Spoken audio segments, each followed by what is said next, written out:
The Employment Standard is part of the Integrated Accessibility Standards Regulation of the Accessibility for Ontarians with Disabilities Act 2005. This standard helps employers make their employment practices and workplaces more accessible to potential and existing employees with disabilities. This video deals with one of the requirements of the Employment Standard.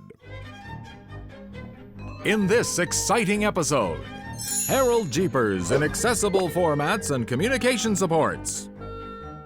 This is Harold. He is a new manager at Jiffy Brothers Industries. This is Sonia. She is Jiffy Brothers' go-to HR person and a certified human resources professional. Sonia asks Harold, "Have you been looking at how to make sure your communications are accessible to all Jiffy employees?"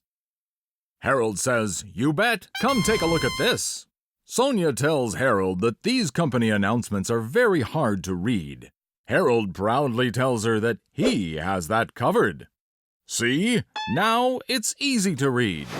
But then Sonia points out that it's also been placed very high up.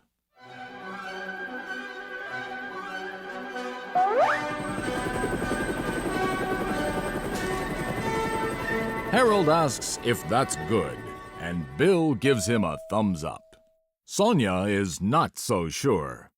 Sonia tells Harold that most information and communication supports will already have been covered in an employee's individual accommodation plan.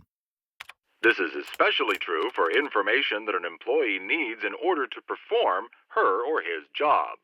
Sonia tells Harold to just follow Jiffy's accessibility policies and processes for information that is generally available to employees in the workplace.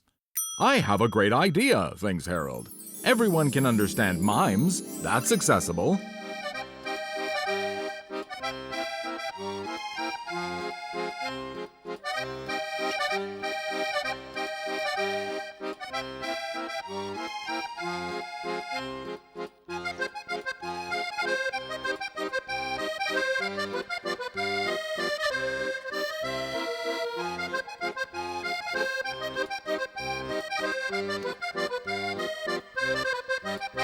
No, perhaps that won't work, thinks Harold. Sonia tells Harold to just follow Jiffy Brothers' processes, including letting all employees know that they can confidentially talk to him about accessible formats and communication supports. Harold did just that, with great results. Lucy, one of Jiffy's most popular employees, has an intellectual disability. One of her duties is to deliver paper files directly to people. Harold was able to problem solve with Lucy, and her cart was set up with photos along with names, and everyone in the office had a matching photo next to their office or cubicle. James lost his vision 3 years ago and was just hired as a sales representative at Jiffy. He was able to request screen reading software as part of his individual accommodation plan so that all information present on the screen and all information input into the system would be read back to him.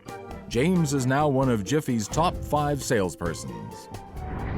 Rose is hard of hearing, and although she wore hearing aids, she was concerned about participating fully in department meetings.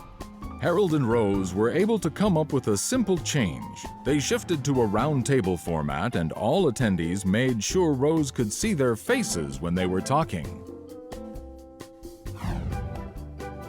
Harold thanks Sonia for her knowledge and help. He's going to be more proactive about ensuring his communications are accessible. Best of all, he's decided to forget about using mime to communicate with his staff. You have been watching Accessible Formats and Communication Supports. The story you have just seen is real, but the names have been changed because they're late for dinner.